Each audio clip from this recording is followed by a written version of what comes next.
creating your own content, crowdsource the creation. So this is either listening to what people are saying about your brand or posting, photos about your brand. Seek it out. If I'm a university, go, do a search on Flickr for all, and you'd be amazed the amount of photos that people are probably taking, and this is a potential source of content that someone else has created. We set up the fan page and ran a campaign for the movie The Fourth Kind. And instead of, it was about alien abduction, so it's tough for us to create our own content. What we did was solicited content from our audience. We actively asked fans to share their stories, and their stories became a part of the content that we were publishing to the social network. And this ensures an engaging experience for an audience, so bringing them in to the content creation process. Ohio State University does a great job with this. They actually set up an external website where people can go and upload their photos of them representing the brand, and this feeds into their Facebook fan page. So they've crowdsourced the creation of content. It's a really cost-effective way to do it. And so this ensures that you have content always flowing in, even if it's not coming from your organization. Approach number 6 to creating your own content, call in the expert, right? Your brand is full of experts and knowledge, and that's why people come to you. Share it, right? Turn your social profiles in a place to share this content. If I'm Tide, sharing laundry tips, or if I'm H&R Block, give away some of your knowledge, give away some of your expertise.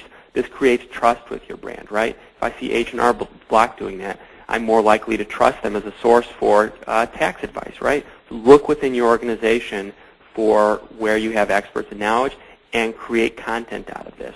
Capella University, they use their guidance counselors and create these short videos on career advice, so customizing cover letters.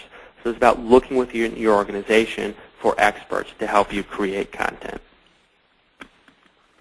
Approach number 7 for creating content, show love.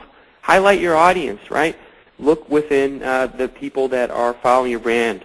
Highlight them. People really love this, and this is a way of rewarding participation. Norwegian Cruise Lines is doing a great thing where they're creating a fan of a week, and they're actually featuring the fan as part of their profile photo. This is a great way to build positive brand equity and loyalty among your brands. Or if I'm Toyota, it's just featuring a story from a customer every week. This is, our featured fan. This is just a really cost-effective way to build this positive brand equity. And it's an opportunity to involve consumer-facing resources. What do I mean by that? So if I'm Toyota, maybe it's reaching out to my dealer network base and asking them to bubble up content through the organization about my customers. But make your fans celebrities. Show them love. This is a great approach to creating content. And finally, as you're creating content, ask, adapt, listen. Don't be afraid to ask your audience what it's like they would like to see that you're publishing out. Look at the approach you're taking, these different approaches. Which ones are working? What type of analytics am I using to measure the content? And match the, if it's working, do more of it, right? Use that as an inspiration for creating content. Monitoring patterns and themes in conversations. The Paris Las Vegas Hotel and Casino, if they're seeing a lot of their audience talking about Barry Manilow, which is who's performing at their brand, create more content. If they seem like they're receptive to it, do more of it, right? So monitor what your audience is talking about and create content out of it accordingly. Thank you for the questions you're sending in as well at this point. So I will get to those in a bit. So these were a couple just approaches that we think really would be good and inspiring in the content creation process. And final step, so after we've gone through all this, right, we've done the audience research, we've mapped out the structure of the publishing entity, create a content playbook, all of this, that you can use for creating content over a long period of time. Once you've connected your audience to your goals through content, assemble this all into a content playbook. Try brainstorming out a couple ideas in this playbook. Create that 1-month content calendar. Incorporate existing, if you have, a style guide from, corporate style guide, or you already have guideline on voice. Incorporate this into the content playbook, or come up with a new voice. But all this can be wrapped up into your content playbook. And just to recap, social network users, they demand content, right? 5 billion pieces of content shared every week, right? This is a place that people are discovering information. Be a part of that process, delivering content that can meet their informational needs. Brands participating in social networks, they are publishers, right? You are a publisher now. Understand what that means. On social networks, remember, content equals trust. It ensures sustainable engagement over a long period of time, right? I'm delivering a balance of content, not just promotional content, but also entertainment content too. This is a long-term engagement. This is something we're doing over the long term. I want you to be part of my audience for a while. Content builds brand advocates. How am I using my content to give to my audience to help them better recommend what it is I offer to others? Content helps you stand out. Remember that social networks are trying to help their users find the signal among the noise. Is your content geared towards standing out? And content helps you get found. So as search engines start indexing the content you're publishing in a social network, right, you're going to be exposed to a new audience. And before you create content, create a strategy. Connect audience to goals and objectives through your content. Think about what metrics do I have available to me to measure the content I'm producing.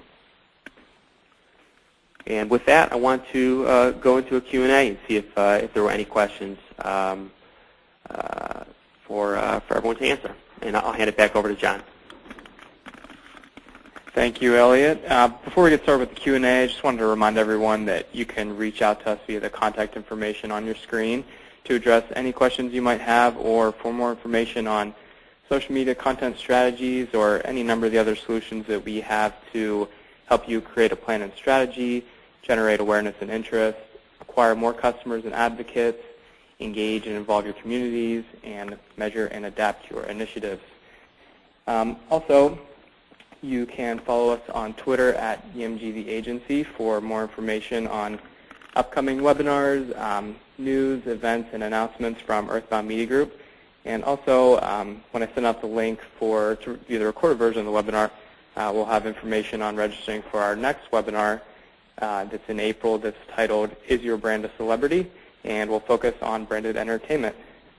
So keep an eye out for your inbox for that email, and I will give things back to Elliot for the Q&A session. Thank you, John. Just going through the questions now. Give me one moment.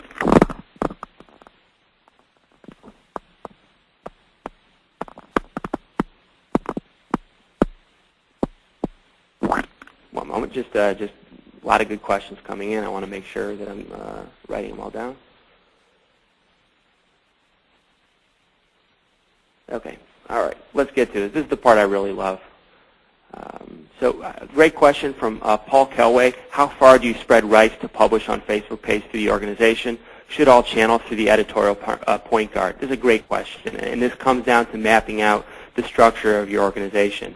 I think you should use an editorial point guard, but set up structures within your organization to bubble up content. I'll give you a perfect example of this. So at Earthbound Media Group, right, we have our Twitter account, and something I was struggling with is how do we represent all the voices within our company? We want to use our Twitter account to share information we thought was interesting to us, useful to our clients, right? I didn't want to just have one person always publishing out, because we have a huge organization of all these people that are looking for and finding information. But I didn't want everyone publishing out, so we use an internal tool that called Yammer that we use to bubble up links from within the organization and content, and we have one editorial point guard publish it out. So it's not so much about spreading the rights to publish. I think it's spreading the rights to create. Think of it like that. So great question, and I hope I answered that. Look through the questions. So what do you think